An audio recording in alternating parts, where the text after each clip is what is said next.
Hey, Waz, Yes, Nicole. I found a wooden shoe in my toilet today. What? It was clogged. Oh, dear. Thanks, Matt. Welcome to the Tradies in Business podcast with your hosts Warwick Bidwell and Nicole Cox. Divert your phone and grab a brew as Waz and Nick unpack tips, tales, secrets and stuff-ups from guests both inside and outside your trade, helping educate and inspire you to break the cycle of gut-busting and money stress and create a true trade business.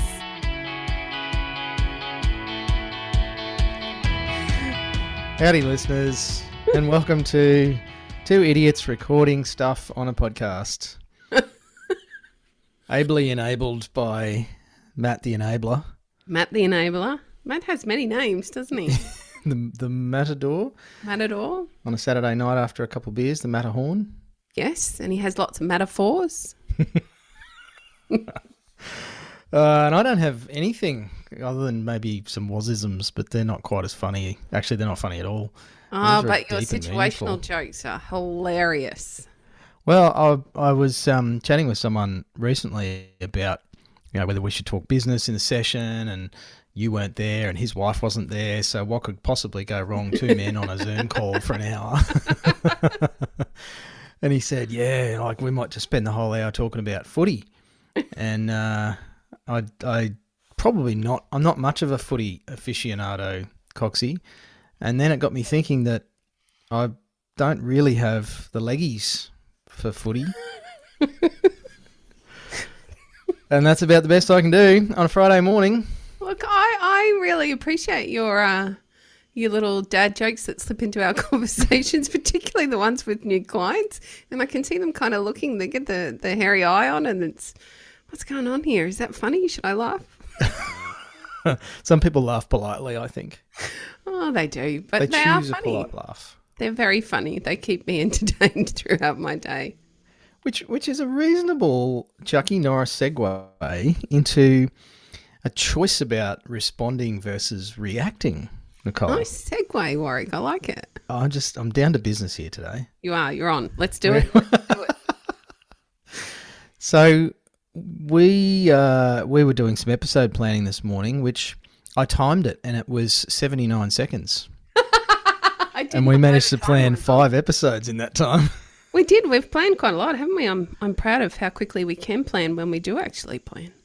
But that's how it rolls here at Tradies in Business, folks, because we have so much content that we share. We've got such a massive library, that's a library, of content that our tradiepreneurs have access to. And yes, that's a bit of a horn toot for how much I guess we provide to our clients. So if you're not a client, that's okay. You get a ton from the podcast, and we love hearing from you about how much you get from the podcast, and it's all coming to an end. No, I'm only kidding. It is. That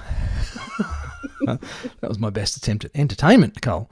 So we do have a lot of content, and so sometimes it's actually really hard to know what to share with you because there is so much that we could share.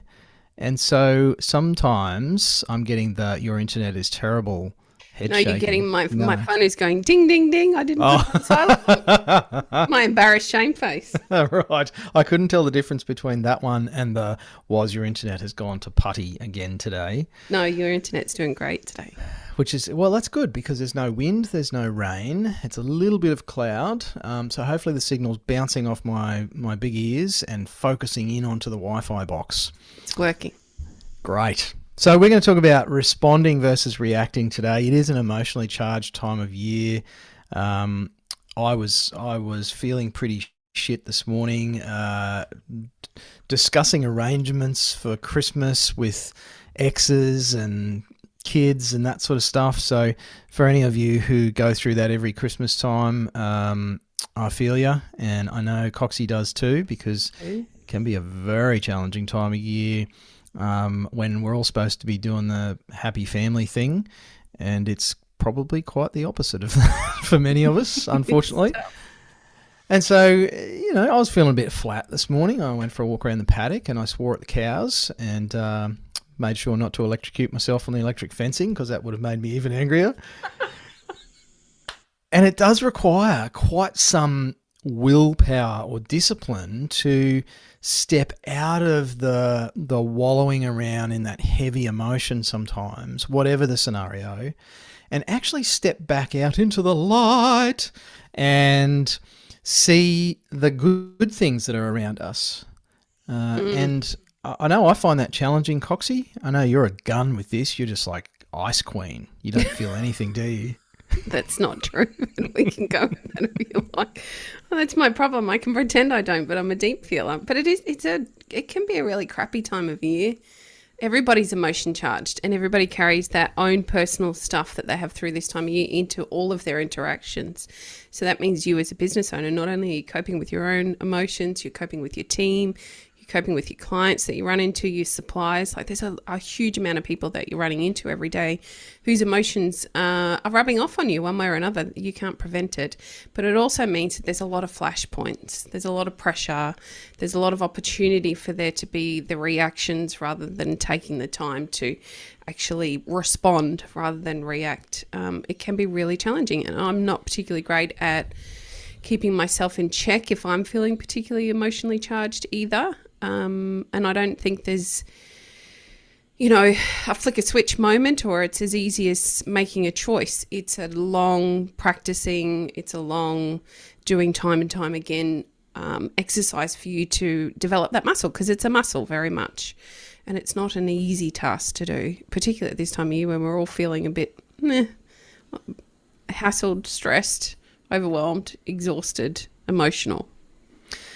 It still bakes my noodle that the media and the marketers tell us that this time of year is all wonderful and reindeer farts and fairy dust and everything else. And yet the reality for so many people, and you've only got to look at the content online. I mentioned content earlier. And if you have a look at the blog posts, you could also look at the blog posts going out at the moment, and the plethora of articles on social media about how to cope with Christmas and but then there's also the flip side, Coxie. There's the how to have the perfect Christmas. If you look at any of the home magazines or any of those publications, they're actually making it worse for everybody, because there's all these styled photos of what the perfect family dinner table looks like, and making people feel like shit because theirs doesn't look like that. So we feel less again. And it's still a choice. It's still a choice for us to look at that stuff in the first place. I laugh at it. And it's a choice for us to decide whether we need to have our table look that way, or we need to have every single thing ticked off our to-do list in our business. And the reality is, not many people actually do. There's very, very, very few people that would have a clear desk, a clear to-do list, a nicely scheduled shutdown period, every client sorted, all handed over. It just doesn't happen. It's a crock. No. You know what it feels like to me, Christmas, and running through to the end of Christmas? Is it the Tassie Devil in the cartoons from when we were kids? It was always just a million miles an hour. That's what Christmas feels like. Yes, exactly that. It's full on, it's noisy, it's messy, and there's some fantastic times to be had and some satisfaction and some joy to be had in the mess. And I think when we embrace and understand that no matter how well we plan it out, even you and I over the last couple of weeks have had to hustle with new ideas. It's gotten messy trying to map out the end of that year, even for us. If you embrace that mess, you can find that enjoyment. You can find the love and the clarity and the okayness that can be part of Christmas, rather than, as you're saying, choosing to be caught in some of the heavy stuff that is there for all of us in one form or another over the festive period. It doesn't feel very festive for many, I think. I think it feels really hard. And yet in the hard and the weird and the uncomfortable and maybe even the sad, there can be some joy and some love if we look for it. I want to share some tips, Nicole, but I don't really have any, because I think I suck at this just as much as everybody else, other than a pattern break. It's an old neuro-linguistic programming technique, and it's used by, if you look at some of these, success thinking counselors and even, sports psychologists and any of those sorts of people, performance coaches, they use a version of this technique, and it's literally because we get in thinking patterns or thought patterns. And so our thought patterns at the moment are ones of stress, of overwhelm, of frustration, of pressure. There's resentment and anger around some of those situations that I mentioned earlier. And so it's easy to actually get stuck in those thought patterns with everything. And then when somebody else brings an emotional situation to our table, whether that's a staff member who's flipping out or a client who's lost their marbles again, we then react to that via that same thought pattern. So a pattern break is like a circuit breaker. And it still requires willpower, but it requires, I feel, less willpower to enact the circuit breaker than it does to permanently wrestle with that thought pattern. So it could be, like I said before, I deliberately went and moved our cattle in the paddock. I could have done it this afternoon. I chose to do it this morning because I was in a funk, and luckily nothing went wrong, so I didn't have to throw the fencing pliers across the paddock. Or get tangled up in the fence, or get electrocuted in the inner thigh again, trying to hop over the fence that I thought I'd turned off. Ouch. So, hobby farm life. Sometimes I feel like such a Gumby. So, luckily nothing went overtly wrong. And it was great to just wander around the paddock and do something completely unrelated to what was infuriating me or what I was allowing to infuriate me earlier. And whether you're sitting in the office, whether you're on site, whatever, maybe it's just go for a walk. For some people, it's go have a cancer stick. That's a little ritual that helps as a pattern break. You remove yourself from that pattern, from that stimulus. Go for a walk, go down the road and get an ice break, go drive around the block, go and do 10 star jumps, something ridiculous. Stay away from social media. I don't think that's a pattern break. I think that just actually makes it worse. But that little circuit breaker can help us just take a breath, step back half a step and go, okay, I'm in a bit of a state here. I think if I just take a few breaths, I come back to this later, or I'll approach this differently. It just gives us that little bit of room to go back to choosing a response versus just rah and reacting to things. Sometimes rah feels really good though. Oh yeah, I wanted to rah this morning. Ask my kids. They get the rah. I think there is another thing that we can do, and that is building the resilience. So I don't mean, put yourself in confrontational situations and learn how to respond. I actually mean taking time for self-care so that we have the bank of calm and relaxed state and fulfillment to draw from in these times of peak stress. So I think if we are practicing our self-care on a regular basis, we tend not to be as heightened as we might be otherwise. So whether that's going for a mountain bike ride that I know that you and wifey love to do, or it's going for a bushwalk, or it's, for me, playing in the garden, or it's reading a book, it's just taking that time out for yourself to nourish yourself rather than continually being in that heightened pattern, which I think is something that we tend to let go of as soon as December flicks over, if not November for that matter. And we get the pressure, the busyness of trying to fulfill everybody else's needs rather than our own. So putting that time back into yourself can be a great way to have that resilient state to pull from rather than being in that heightened state all of the time. It's tough. It's not easy. It's not easy being green. Not easy being green. You are green today. You got a cracking green shirt on. Yes. And I literally was feeling this morning.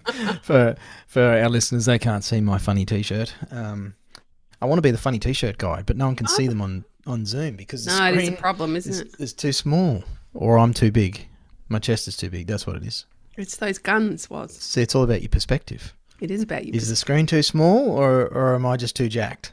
You're muscly. And I'm so humble as well. I mean, look at the size of this head. It's enormous. Sometimes I feel like you're leading me up the garden path. Oh, I like to do that with lots of people, Coxie, even you listeners. So hopefully we've led you up the garden path to smell some different flowers and take a pattern break. And look, maybe the pattern break is you've got a punching bag in the shed and you go belt the crap out of that. And if you're a guy, I don't know what you could do, but for the ladies, punching stuff is probably quite helpful. I quite like boxing. It's fun. I bet you do. Yes. A lot of your angst out on the boxing bag or your mate's gloves. You've got right hook or left hook or straight right? What's your favourite punch? An uppercut. Oh, my God. I love an uppercut. I bet you deliver a mean uppercut, Coxie. Yeah, I have to box. Oh, now Raquel likes boxing with me. Once upon a time, it was only Blake. To my two kids, it was fierce. It's bloody good stuff. It's great therapy. Now they're both ready to take mum on. Crikey. All right, so maybe go box with an inanimate object, listeners. Try not to take it out physically on the person who's actually upsetting you. Don't give them a coxie uppercut. Coxie cut. Anywho, hopefully that's helped you just be more aware of the emotion that's flying around at the moment and just use a little bit of willpower to step out of that just for a minute or three and give yourself the space to do what you're probably more than capable of doing in other settings. And that is to just choose how you respond rather than instinctively react from emotion. I think you raised a good point that I'd like to reshare. Those of you who do find Christmas to be challenging, we see you. We've been there. We are there. We understand where you're coming from. If you need to have a chat, please reach out. You're not alone. There are plenty of us in this boat, unfortunately, or fortunately, because we can all support one another. We can all cry in our beer and our wine together. Sometimes that happens and it feels pretty good. If you're looking for more support, you know where to find us, tradiesinbusiness.com.au. Really excited. Our website is undergoing some renovations at the moment, and like any good renovation, it's taking longer than we thought. So they found a few termites and a couple of other issues that they needed to rectify, a bit more engineering going on underneath the house. And that'll be launching, who knows, sometime soon. So if you haven't seen the website for a while, go have a sticky beat. You probably see the old one. But the new one's coming. And we're not stressed about it because we're taking a moment. We're chill. No, I'm choosing my response. We are. Hey, designers. Anyway, thanks for listening, gang. Hooray. You've been listening to the Tradies in Business podcast with Warwick Bidwell and Nicole Cox. Find out more about today's guest, tools for your trade business and other cool stuff at tradiesinbusiness.com.au.